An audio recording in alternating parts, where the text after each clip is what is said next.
अस्सलाम वालेकुम नाज़रीन, मैं हूं ज़मीर हैदर और आप देख रहे हैं प्रोग्राम पब्लिक पल्स। नाज़रीन, Islamabad the capital of Pakistan इस वक्त आवाम की आवाज़ों से गूंज रहा है। इसमें मुख्तलिफ किस्म के लोग हैं, लेडी हेल्थ वर्कर्स हैं, इसमें ऑल पाकिस्तान क्लर्क्स एसोसिएशन है, इसमें पाकिस्तान लेबर ऑर्गेनाइजेशंस हैं और कल जो है इसमें मजीद जो है हाथ बटाने के लिए आ रहे हैं वो यंग डॉक्टर्स एसोसिएशन और इस तरह और भी बहुत सारी ऑर्गेनाइजेशंस जो हैं वो इस्लामाबाद द कैपिटल के जो डी चौक है वहां पर पहुंच चुके हुए हैं। और आवाज़ सिर्फ एक है कि महंगाई महंगाई और सिर्फ महंगाई, हमें इससे बचाया जाए। उनका यह कहना है कि जी 2 साल से महंगाई में मतवातर इजाफा होता जा रहा है, लेकिन हमारी तनख्वाहों में इजाफा नहीं किया गया, हमें रेगुलर नहीं किया गया। इसमें लेडी हेल्थ वर्कर्स की बहुत बड़ी तादाद है जो इस वक्त भी, जिस वक्त हम आपसे बात कर रहे हैं, इस वक्त भी वो डी चौक पर इस्लामाबाद की सड़कों पर बैठी हुई हैं और आवाज़ सिर्फ यही है कि हमारे राइट्स हमें दिए जाएं, हमें कंफर्म किया जाए, हमें जीने का हक दिया जाए। अब ये नाज़रीन उस वक्त हो रहा है जिस वक्त अभी ऑपोजिशन यानी कि मुश्तरका जॉइंट ऑपोजिशन का जलसा परसों है। ये अब अवाम डिफरेंट शोबों से, मुख्तलिफ शोबों से जो है वो अब इकट्ठी होना शुरू हो गई है। अब ये अवाम की आवाज़ अलहदा है, ऑपोजिशन की आवाज़ अलहदा है। हुकूमत ये कहती है कि ऑपोजिशन के दिल में अवाम का दर्द नहीं है, ऑपोजिशन सिर्फ और सिर्फ अपने मामलात यानी कि एक पर्सनल एजेंडा है जो जिस हवाले से हमेशा वो कहते आ रहे हैं कि जी केसेस हैं, नैब के केसेस हैं, टीटीज़ हैं, मरियम नवाज साहिबा का पाकिस्तान से बाहर जाने की इजाज़त देने का मामला है और फिर एक बयानिया है जो कि बेसिकली इस्टेब्लिशमेंट के ख़िलाफ़ जो उन्होंने आवाज़ उठाई हुई है। अब ये तो सारी सूरत हाल है जिसमें अब हमने देखना यह है कि क्या ऑपोजिशन अवाम की उमंगों को लेकर आगे सामने आएगी 16 तारीख को, या वो अपने एक ज़ाती एजेंडे पर, हर पॉलिटिकल पार्टी की लीडरशिप का कोई अपना ज़ाती एजेंडा है। ये अब आने वाले दिनों में पता लगेगा। लेकिन आज इस वक्त पूरा मुल्क लेंथ एंड ब्रेथ में सिर्फ और सिर्फ एक आवाज़ उठा रहा है और वो है महंगाई का। प्राइम मिनिस्टर ने परसों भी इजलास किया, कल काबीना में भी इस पर हुई और आज फिर दोबारा भी मुशावरत की गई। प्राइम मिनिस्टर ने अपने तर्जुमानों के साथ इजलास में भी इस पर गुफ्तगू की और उसके बाद फिर वुज़रा ने आकर पीआईडी में, प्रेस इंफॉर्मेशन डिपार्टमेंट में बैठकर प्रेस कॉन्फ्रेंस की और उन्होंने वजूहात भी बताई कि ये क्यों महंगाई हो रही है और इसको किस तरह काबू किया जा रहा है। अब ये प्रेस कॉन्फ्रेंसेस, ये रेटोरिक के महंगाई को काबू करना है, ये हम काफ़ी दिनों से सुन रहे हैं, बल्कि तकरीबन 1 साल से ज़्यादा अरसा हो गया है कि हम ये सुन रहे हैं, लेकिन महंगाई का जिन है कि काबू में आ ही नहीं रहा। इस पर भी बात करेंगे। और नाज़रीन, आज इत्तलात कुछ ऐसी आ रही हैं कि जनाब मरियम नवाज साहिबा को ज़राए के हवाले से मैं देख रहा था, खबर चल रही थी कि जी हो सकता है 16 एमपीओ में मरियम नवाज साहिबा को नज़रबंद कर दिया जाए या अरेस्ट कर दिया जाए। इस हवाले से पीएमएलएन ने अपने वर्कर्स को कॉल दे दी है कि वो जाती उम्रा के इर्द गिर्द पहुँच जाएँ और अगर कोई ऐसी मूव होती है तो उसको चेक करने की कोशिश की जाए। दूसरी जानिब मुल्तान में शेख रशीद साहब कहते हैं कि दिसंबर तक जो है वो मामला जो है वो झाड़ू फिर जाएगा और फिर उसके बाद फरवरी में मामला बिल्कुल ठंडे पड़ जाएंगे और सेनेट इलेक्शन बहुत सुकून से होगा। और जो फिलोसफर्स या प्रोफेसर्स ये कह रहे हैं कि हम जा रहे हैं, तो हम कहीं नहीं जा रहे। इन तमाम मामलों पर बात करने के लिए मेरे साथ इस्लामाबाद स्टूडियो हैं doctor Shazia Soomro, senior member हैं पाकिस्तान पीपल्स पार्टी की, रुकन है कौमी असम्बली की। बहुत बहुत शुक्रिया डॉक्टर साहब आपका। फरदौस शमीम नकवी साहब मुझे कराची से ज्वाइन कर रहे हैं स्काइप पर, सीनियर रहनुमा पाकिस्तान तहरीक इंसाफ के, लीडर ऑफ द ऑपोजिशन है प्रोविंशियल असम्बली, सिंध असम्बली के। बहुत बहुत शुक्रिया फरदौस भाई आपका भी। और हाफिज हुसैन अहमद किसी तारुफ के मोहताज नहीं, बहुत ही सीनियर रहनुमा, हमारे दिल के बहुत करीब, कोयटा से स्काइप पे ज्वाइन कर रहे हैं, सीनियर रहनुमा जमीयत उलमा इस्लाम मौलाना फजल रहमान ग्रुप के। बहुत बहुत शुक्रिया हाफिज साहब आपका भी। डॉक्टर साहिबा, अगर आप शुरू करने से पहले ज़रा शेख रशीद साहब की अगर गुफ्तगू सुनवा दें तो ज़रा उससे फिर यह है कि मामला आगे लेकर चलेंगे कि क्या वाकई ऐसा ही होने जा रहा है, क्योंकि वो कहते हैं कि उनकी पेशगोइयाँ जो हैं वो सही साबित होती हैं। क्या कहा शेख रशीद साहब ने, ये सुन लीजिए। जी कहीं जा रहे हैं, कहीं भेज रहे हैं आप इनको? बिस्मिल्लाहिर्रहमानिर्रहीम। थैंक यू ज़मीर साहब। सबसे पहली बात तो ये है कि शेख रशीद साहब को जो इल्हाम जहाँ से होता है, मेरे ख्याल में 1400 साल पहले इल्हाम होना बंद हो गया था, लेकिन इनको जहाँ से इल्हाम होता है मुझे उनके ज़राए का नहीं पता, लेकिन वक्त आएगा तो देखा जाएगा। वैसे अभी इनकी बौखलाहट और इनसिक्योरिटी का पता चल रहा है, जिस तरह से इन्होंने पकड़ धकड़ मचा के रखी हुई हैं और इंतशार फैला रहे हैं, उससे पता चल रहा है कि ये कितने बौखलाए हुए हैं और इनको खुद भी नहीं पता कि ये कितने अरसे के लिए हैं। बातें करने के लिए तो इनसे बातें करवा लें, ये बहुत बातें कर लेंगे, लेकिन इनको नहीं पता कि ये कितने दिन और हैं। तो जितने दिन ये बोल सकते हैं बोलने दें इनको, हम इनकी बातों को ज़्यादा सीरियस नहीं लेते हैं। नहीं तो आप अवाम के लिए निकल रहे हैं जी या बिल्कुल, अपने ज़ाती बिल्कुल एजेंडे बिल्कुल के हम लिए? लोग अवाम के साथ हैं और अवाम की हर परेशानी को हम सेकंड करते हैं और सपोर्ट करते हैं, और जब भी हमने आवाज़ लेंगे हम अवाम के लिए आवाज़ निकालेंगे। मतलब ये जो गवर्नमेंट का रिटोरिक है कि देखें, गवर्नमेंट जो है वो तो अवाम की अटेंशन जो है वो डाइवर्ट करेंगी। वो किसी भी तरह से, आपने देखा होगा कि जब पीडीएम का पहला इजलास होने लगा था तब तो इनके जो वुज़रा थे या मुशीर थे वो तो मुझे लगता है नाश्ता किए बगैर प्रेस कॉन्फ्रेंस करने के लिए पहुंच गए थे, वो इतने इनसिक्योर थे। और दूसरी बात ये है कि अगर इनको ये कहते हैं कि हमें कोई डर नहीं है, हम कहीं नहीं जा रहे हैं, तो आप इतनी दिन में प्रेस कॉन्फ्रेंसेस क्यों करते हैं? आपको अपनी जो अहलियत है, जो अपने काम हैं उनके बताने के लिए भी आपको प्रेस कॉन्फ्रेंस करनी पड़ती है। वो भी 8-8 10-10 वज़रा जो है बैठ के प्रेस कॉन्फ्रेंस कर रहे होते हैं कि हमने ये काम कर लिया। भाई आपने अगर कोई ऐसा काम किया है तो वो नज़र आना चाहिए था, नजर आना चाहिए। और हमें जो नजर आ रहा है कि पूरे पाकिस्तान से अवाम इस्लामाबाद इकट्ठी हो रही है, मुख्तलिफ ऑर्गेनाइजेशंस। हाफिज हुसैन अहमद साहब, ये एक शेख रशीद साहब की बात पे तो आप कमेंट करेंगे ही, और दूसरा जो इस वक्त ये है कि कहा जा रहा है कि अपोजिशन का कोई जाती एजेंडा है, पर्सनल एजेंडा है, अवाम के मसाइल कुछ और हैं। और एक और बहुत बड़ा इशू है जिस पे मैं आगे भी बात करना चाहता था, लेकिन मैं फिर डॉक्टर साहब से भी दोबारा उस पर भी बात करूंगा कि पाकिस्तान का एक मतलब वो फैमिली सिल्वर रूजवेल्ट होटल के हवाले से ऐसी इतलात आ रही हैं कि जी वो अभी तक ऑपोजिशन ने उस इशू को नहीं उठाया है। अवाम के मसाइल हैं, अवाम के बहुत संगीन मसाइल हैं, अवाम आप लोगों से पहले सड़कों पर निकल आई है। आगे का क्या लगता है कि ये ऑपोजिशन जो है इस अवाम की जो इस वक्त आवाज है उसको साथ लेकर चल सकेगी? बिस्मिल्लाहिर्रहमानिर्रहीम। ज़मीर भाई, यहाँ तक आपके पहले सवाल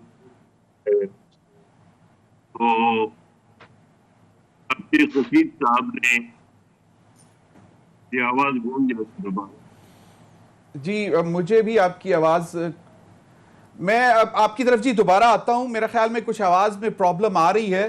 फिरदौस भाई, ये मामला अब मतलब अच्छे खासे मुख्तलिफ शोबा मतलब ज़िंदगी से लोग इस वक्त इस्लामाबाद डी चौक में मौजूद हैं, उनके अपने मसाइल हैं।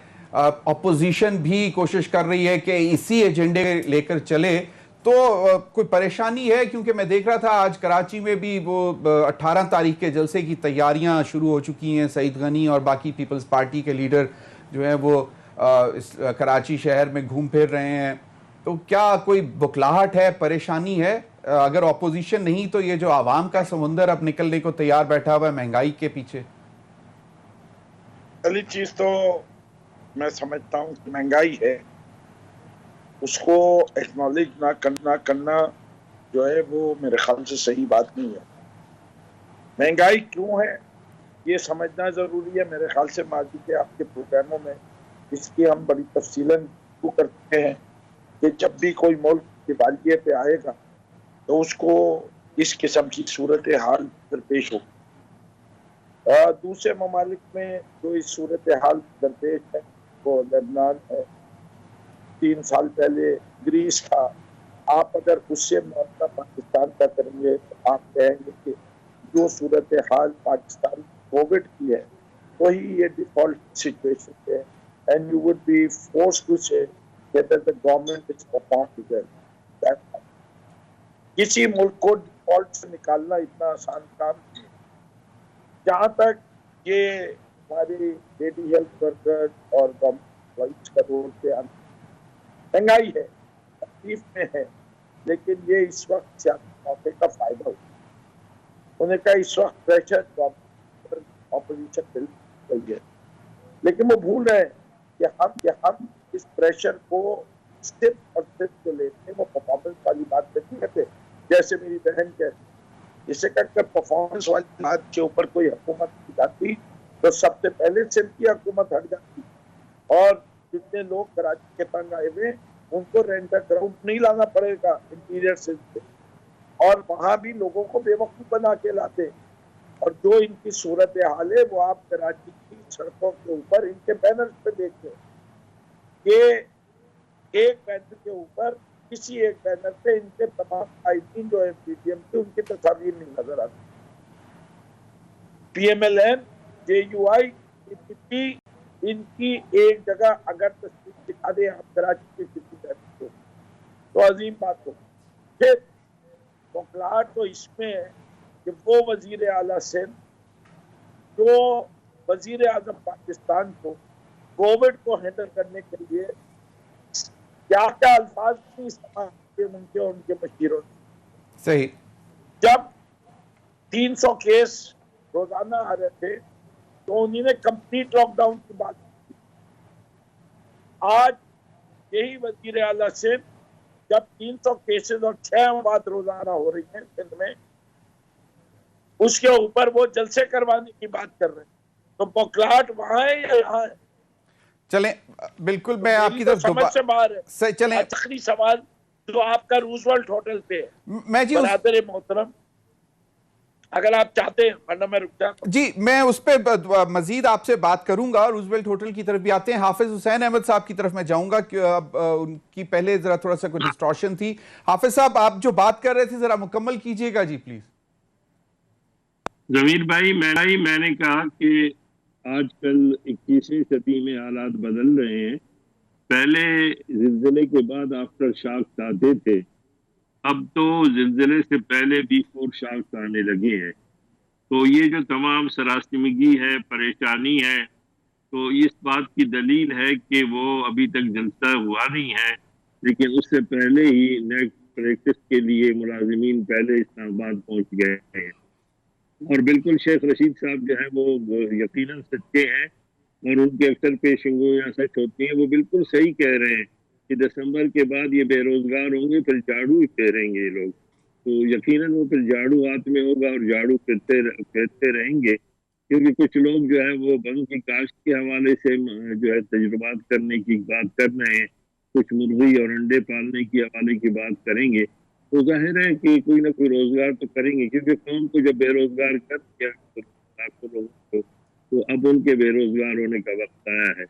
बाकी जहाँ तक रोजवेल्ट होटल का ताल्लुक है, तो यकीनन चीनी के हवाले से जो स्कैंडल था उसमें अपने तमाम दर खसारे और खुसूसन जहाज का खर्चा जनाब जहांगीर तरीन साहब ने जो पेशावर किए थे इमरान भाई के लिए, वो तमाम के तमाम उन्होंने वसूल कर लिए थे, और आज वो बैठा हुआ है। तो लंदन एक ऐसी आमाजगाह है जिस जहांगीर बगैर भी पना लेता है, और उसके लड़के के खिलाफ भी बाकायदा समात के लिए उनको वारंट गए, लेकिन नहीं आ रहे हैं।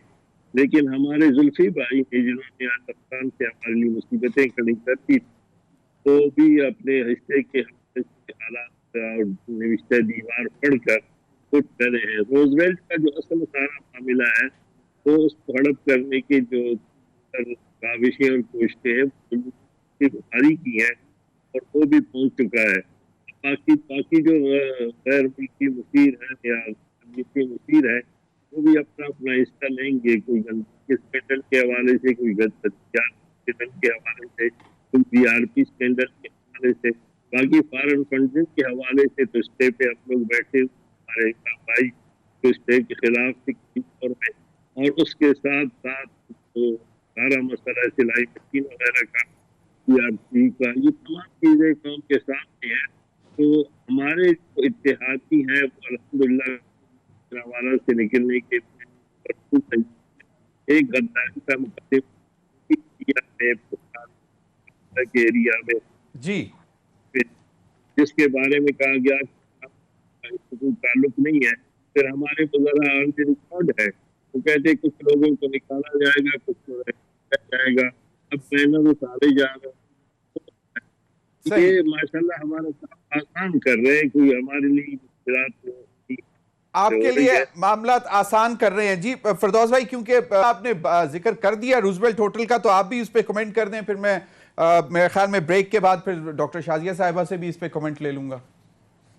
देखिए, रूजवेल्ट होटल जो है, मेरे ख्याल से अगर आप न्यूयॉर्क में जो कैनेडिक का असर है, तो हिल्टन की चेन्स बंद हुई हैं, मोवनपिक की बंद हुई है। अगर आप चाहते हैं तो मैं लिस्ट दे देता हूँ। It's a business decision. इसको ना अभी प्राइवेटाइज करने की बात की है, ना कुछ की है, ना इसको क्लोजर फॉर गुड की बात की है।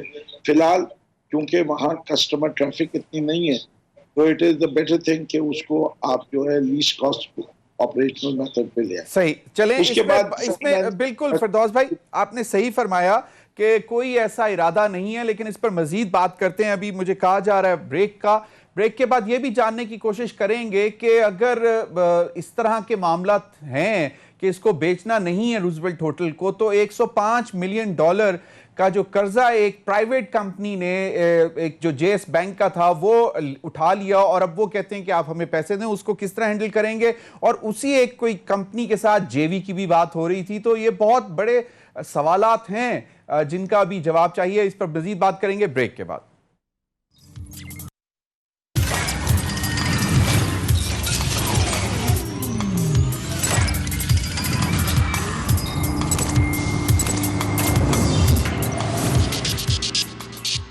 वेलकम बैक जी डॉक्टर साहबा, एक तो ये कि रूजवेल्ट के होटल पे भी आप थोड़ा सा कमेंट करें, क्योंकि मुझे याद पड़ता है कि पाकिस्तान पीपल्स पार्टी के दौर में भी ये ख़बरें आना शुरू हुई थी कि जी उसको प्राइवेटाइज कर रहे हैं, करने जा रहे हैं, और उस हवाले से फिर जरदारी साहब का भी नाम आना शुरू हुआ कि जी उनके कोई फ्रंट मैन ख़रीदना चाहते हैं। अब ये एक तो सूरत हाल बन गई, और दूसरा ये कि एक तासुर ये भी आ रहा है कि जी मुझे नहीं मालूम इसमें कितनी सच्चाई है कि इस वक्त PMLN और JUI जो है वो बेसिकली ड्राइविंग फोर्स हैं पाकिस्तान डेमोक्रेटिक मूवमेंट की, और पीपल्स पार्टी जो है वो बहुत समझ बूझ कर और बहुत नाप तोल कर जो है वो फैसले करेगी, आगे साथ चलेगी। और कहने वाले, मतलब अल्लाह जरदारी साहब को सेहत अता फरमाए, और कहने वाले तो ऐसी भी बातें कर रहे हैं कि जी शायद PDM से तखलिया लेकर जरदारी साहब ज़रा अस्पताल चले गए। ज़मीर साहब पहले तो मैं जो फिरदौस साहब ने एक बात की थी कोविड-19 को संभालने वाली, तो मुझे लगता है कि आवाम को कोविड-19 से इतना नुकसान नहीं हुआ जितना इस सिलेक्टेड कोविड-18 से मईशत और आइन को और जो हमारी जमहूरियत है उसको नुकसान हुआ है। तो जो ये सिलेक्टेड कोविड-18 है ना, नकीब साहब थोड़ा सा सब्र कर लें, आपकी तरफ भी आते हैं। तो और दूसरी जो बात आपने की होटल की, तो देखें पाकिस्तान पीपल्स पार्टी के लिए माजी में भी बहुत सारे ऐसे र्यूमर्स हुए हैं, लेकिन अल्लाह का शुक्र है कि जितनी भी बातें हुई, यहाँ तक कि जो जरदारी साहब के ऊपर केस हुए थे, 11 साल उन्होंने उसकी जेल भी काटी, लेकिन आखिर में वो बाइज्जत बरी हुए।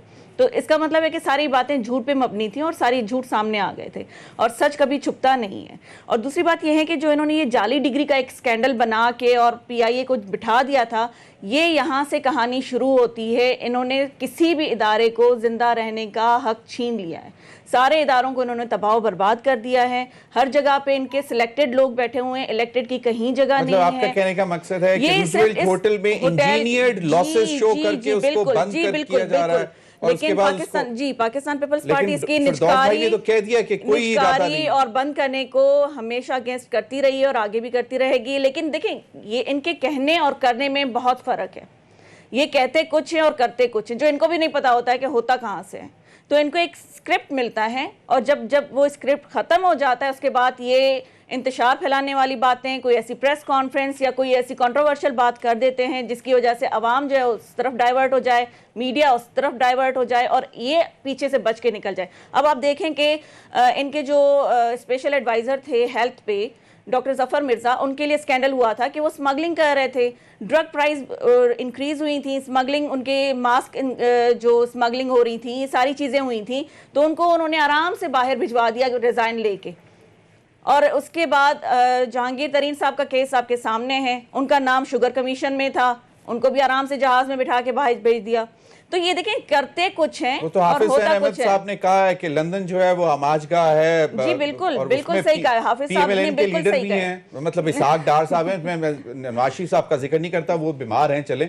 इसहाक डार हैं, उनके दोनों साहबजादे हैं, मियां देखिए नवाशी जी, साहब ये के, सारी चीजें शहबाज शरीफ साहब के अगर हम साहबजादे दामाद। इमरान लोग भाई के बच्चे गवर्नमेंट को आईना दिखाते हैं तो गवर्नमेंट जो है फिर वो चीखने चिल्लाने लगती है, इनसिक्योर हो चलें, जाती है। PDM के तो ऊपर जो बेहतर एक यही है कि तासुर पीपल्स पार्टी के नहीं हवाले जी, से देखें अल्लाह का शुक्र है कि इस चीज़ को पीडीएम को आगे बढ़ाने में सबसे पहले जनाब बिलावल भुट्टो जरदारी साहब ने सबसे मुलाकातें की, सबको इकट्ठा किया, एक प्लेटफॉर्म पे लाए।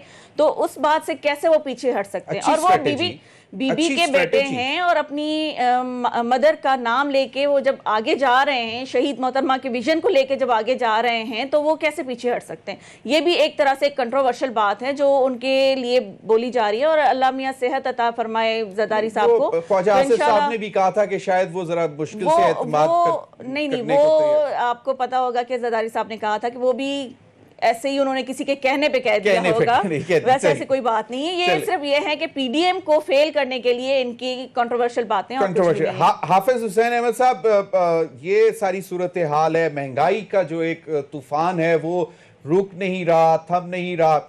आपको कुछ खदशात हैं पीडीएम की इस मुश्तरका जो एक एफर्ट है, या अब सारे ऑन बोर्ड हैं? देखिए जमीर भाई, पहले तो ये बात अर्ज करूंगा कि आपने जो फरमाया लंदन में जो लोग छुपे होते हैं, तो उसमें खुद इमरान भाई के हमारे जो 2 बेटे हैं वो खुद वहीं पर है कि यहूदी फैमिली में पल रहे हैं और लंदन में है। और हमारे जनरल आसिम साहब बाजवा के भी बेटे और दूसरे अमेरिका में कारोबार हो रहा है। ये कारोबार तो यकीनन हर तरफ से है और मैं समझता हूँ कि किसी के करप्शन के हवाले से तो यकीनन सब का एहतसाब होना चाहिए, चाहे वो अपोजिशन में हो, हुकूमत में हो, वर्दी में हो, हर हवाले से हो, उनका एहतसाब होना चाहिए। बाकी जहाँ तक महंगाई का ताल्लुक है तो यकीनन मैं समझता हूँ कि जो सारा मलबा अगली हुकूमतों पे डालने वालों ने जो 2 साल गुजारे हैं, अभी कुछ दिन पहले चीनी का मसला था और जहांगीर तरीन साहब ने फरमाया कि मैं तो 67 रुपये तक दे रहा हूँ चीनी। इस पे बड़ी वाह हुई और ये बात सामने आई। तो आज चीनी के निर्ख क्या है? फिर अजीब बात है कि इस वक्त जब किल्लत थी तो उन्होंने शुरू कर दिया एक्सपोर्ट का ऑर्डर दे दिया, एक्सपोर्ट के बाद फिर इंपोर्ट कर दिया, अब इंपोर्ट के बाद फिर एक्सपोर्ट कर दिया। इसका मतलब ये है कि जो पहले शायद जो जिन पे वो इल्ज़ाम लगाते थे उनके तो आफ्टर शॉक भी महसूस हो रहे हैं, लेकिन अब जो आवाम पे अरबों रुपए का जो बोझ पड़ता जा रहा है, सही। यहाँ पर एक गरीब आदमी जो है इस वक्त न वो कुछ रोटी खा सकता है अपने चंद बच्चों के साथ, न उनके अद्वियात का जो मसला है, इस तरह हमारी बहन ने बात की है। तो मैं समझता हूँ कि जिन जिन को आपने उसमें निकाला, अगर जफर मिर्जा को निकाल दिया तो फिर आपने जो रखा फैसल साहब को, फैसल साहब वो हैं जिसने टम्परिंग की, बकौल आपके धोखा दिया और नवाज शरीफ साहब को उन्होंने भेजा। उस वक्त शौकत खानम में थे, यासीमीन राशिद साहब हैं। एक तरफ वो कहते हैं कि हमें मामू बनाया, धोखे में रखा, फराड किया और फिर फराडियों को सबको साथ बिठाया। उस फराडी में जनाब उजदार साहब भी शामिल है।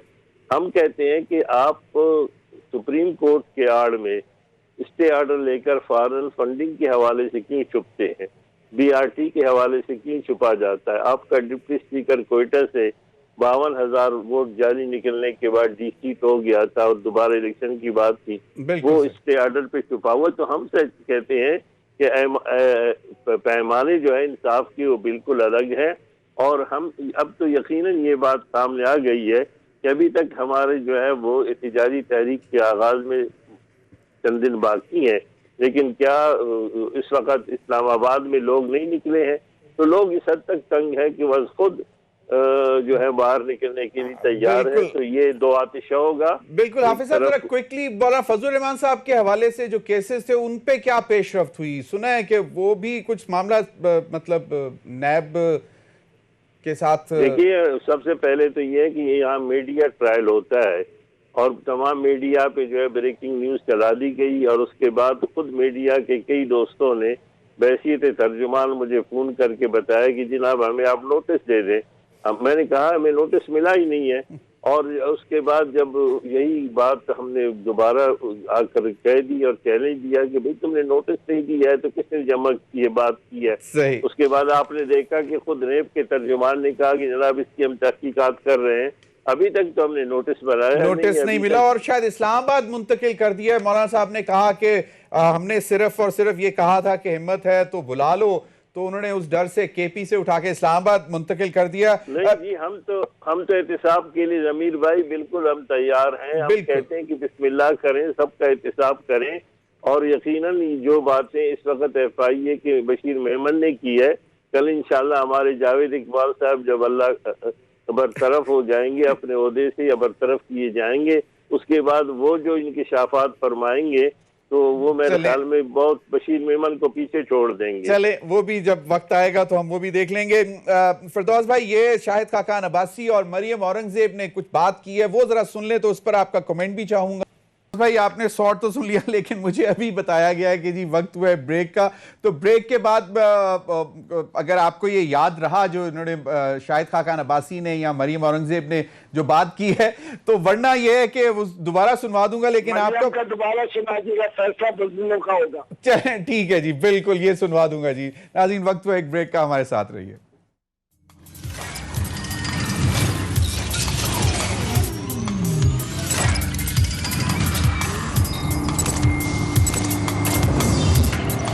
जी वेलकम बैक। शमीम भाई, शाहिद खाकान अब्बासी ने कहा था कि मुश्किलात से छुटकारे का सिलसिला गुजरांवाला से शुरू होगा, और मरियम औरंगजेब साहिबा ने कहा है आज के जनाब 16 अक्टूबर का जलसा गुजरांवाला में रहने देना है या पूरे पाकिस्तान को जलसा का बनाना है, ये फैसला इन बुज़दिलों का होगा। क्या कहते हैं?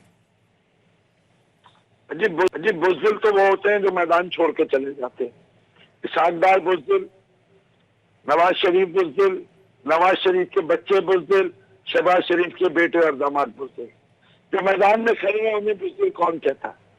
यही मेरी बहन बता रही थी। लेकिन वो जो बहादुर भी बने हुए, वो एक आदमी ने एक फार्मूला डिराइव किया जो उनके वकील थे फारूक नायक, जिनको उन्हीं ने नवाजा भी, कि कभी जज को गायब करवाओ, कभी अपने बाप को गायब करो, कभी वकील को गायब करो, कभी विटनेस को गायब करो, किसी केस को इख्तिताम तक न लाओ। और जो आखिर में अगर बाहर मुल्क के बाहर कोई फैसला हो जाए तो कागज गायब करो। और उसके बाद वो जो एम्बेसडर पाकिस्तान का, वो पाकिस्तानी शहरी भी नहीं रहा, वो भी गायब हो गया, वो भी बरतानवी हो गया। सरे महल जो है वो हमारा है नहीं, जब बिकने पे है तो हमारा है। ये सारे दिमागी तौर पे मैं सही नहीं हूँ, जब कोटकना केस चल रहा हो, जब सदारत मुल्क की बननी हो तो मैं बिल्कुल सही हूँ। तो पर्ची पे चेयरमैन बन जाना इनका फेल है। पार्टी कन्वेंशन, पार्टी में इलेक्शन, पार्टी में वोट, ये कुछ नहीं करने वाले। तो और जहां तक शाहिद खाकान अब्बासी साहब ने परेशानी की बात की है, परेशानी किस बात की? जब भी कोई कंपैरिजन होगा, एक वजीर आला थे सिंध के, उन्होंने कोरोना के ऊपर 2 महीने में इतना शोर मचाया कि लग रहा था कि इमरान खान इसको तबाह कर देंगे। आज वही वजीर आला स्मार्ट लॉकडाउन पे भी अमल कर रहे हैं और सारी दुनिया इसकी तारीफ हो गई। बिल्कुल फिरदौस भाई, इसकी तारीफ हो गई, इसकी तारीफ हो गई। मैं इनके सिर्फ स्टैंडर्ड्स की बात कर रहा हूँ। इसी नहीं, अगर ये महंगाई का इसी तरह शोर शराबा रहा, मेरे ख्याल में मरियम औरंगजेब इसी तरफ इशारा कर रही है कि पूरा मुल्क अगर जलसा का बन गया। मैंने शुरू में आपको प्रोग्राम में एक्सप्लेन किया, महंगाई इतनी जल्दी जाएगी भी नहीं।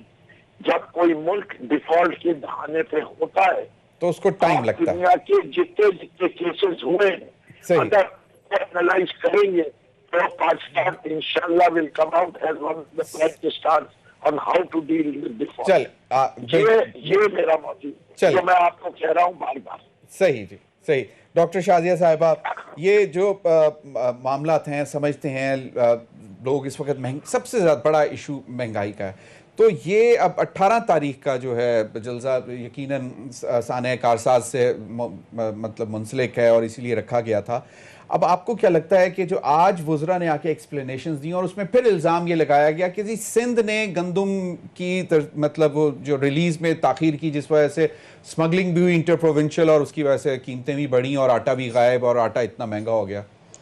देखें ज़मीर साहब, ये जो लोग हैं ना ये माफिया को सपोर्ट करने वाले लोग हैं। और बोलने मिलेंगे, एक सवाल ऐड करवा दीजिए। जी कर लें। 18वीं तरमीम के बाद agriculture price control mechanism central government के पास है या सूबाओं के सूबाई हुकूमत जी, इसका भी जवाब जी डॉक्टर साहब क्विकली, क्योंकि मेरे पास वक्त कम है और मैंने लास्ट कमेंट हाफिज साहब से बिल्कुल यही बात है कि जब इनसे काम की बात की जाए ना तो ये नाकाम ना है और सिलेक्टेड गवर्नमेंट कोई काम की बात नहीं करेगी, लेकिन ये माफिया को सपोर्ट जरूर करेंगे। और माफिया का आपने ये देख लिया कि जो इन्होंने एक आइलैंड अथॉरिटी ऑर्डिनेंस लाए हैं वो भी एक तरह से इनके ऊपर, इनसे कोई काम और नहीं हो सकता, ये सिर्फ ऑर्डिनेंस पे ऑर्डिनेंस लाते जाएंगे। सब्र कर लें शमीम साहब, आप सब्र कर लें। देखें आप मुझे, चलें ठीक है, आप मुझे सिर्फ ना दाल के भाव बता दें कि मसूर की दाल कितने किलो चल रही है आजकल और टमाटर कितने किलो चल रहे हैं और आटे का थैला कितने किलो है। आप मुझे सिर्फ इतना प्राइस बता दें, मैं मान जाऊंगी। वो उन्होंने कहा है कि सूबाई हुकूमत की जिम्मेदारी है। बिल्कुल मैं मान जाऊंगी कि आपको पता है, आपको अवाम का दुख है, मैं समझती हूँ कि आपको अवाम का दुख है। आप मुझे सिर्फ इनकी प्राइस बता दीजिए। अच्छा ये आइलैंड का क्या मामला, ये कब्जा करने की कोशिश? जी बिल्कुल, ये कब्जा माफिया हैं, हर जगह पे अपना कब्जा करना चाहते हैं। यही चीज है जो इन्होंने होटल के साथ भी करना चाहते हैं न्यूयॉर्क में, यही चीज है। चले हाफिज साहब माफियाज का जिक्र हो रहा है। शमीम साहब बिल्कुल आप नहीं आपका पॉइंट फिरदौस भाई बड़ा वैलिड पॉइंट है। तरमीम के बारे में बिल्कुल आपने बड़ा वैलिड पॉइंट उठाया है। सलाम पेश बिल्कुल आपने बहुत वैलिड पॉइंट उठाया है फिरदौस भाई, आपने बहुत वैलिड पॉइंट उठाया है। लेकिन सबसे बड़े सूबा पंजाब का आपकी हुकूमत, केपी में आपकी हुकूमत, तो वहां भी तो महंगाई है। तो फिर यकीनन बहुत वैलिड पॉइंट है कि 18वीं तरमीम के बाद। हाफिज साहब मेरे पास बिल्कुल 30 सेकंड्स हैं, सम अप कर दें आज की इस बहस को। देखिए मेरे भाई शमीम साहब को, आपको पता है कि वो खुद तो मजलूम है और अब जो टाइगर फोर्स इन्होंने भर्ती की थी और जिनको 1 करोड़ नौकरियां और 50 लाख घर देने थे और जिनसे वोट लिए थे, काम किया था उन्होंने तहरीक इंसाफ को, कुछ नहीं हो सका। अब टाइगर फोर्स को उन्होंने लगा दिया है महंगाई कम करने के लिए। यानी और वो टाइगर फोर्स भी आज सरापा एहतजाज थी, उसका विजुअल हमारे पास पड़ा हुआ था, वो हम दिखा नहीं सके। वो असल में वो जाएंगे वहां पर और फिर लोगों को, यानी सब्जी फरोश गरीबों को, करियाना वालों को, रेडी वालों को जो है उनसे रिश्वत लेंगे। अल्लाह बेहतर करेगा जी। बहुत बहुत शुक्रिया फिरदौस शमीम नकवी साहब, डॉक्टर शाजिया साहिबा, हाफिज अहमद साहब। नाज़रीन अब तक के लिए इतना, इजाजत दीजिए, अल्लाह हाफिज।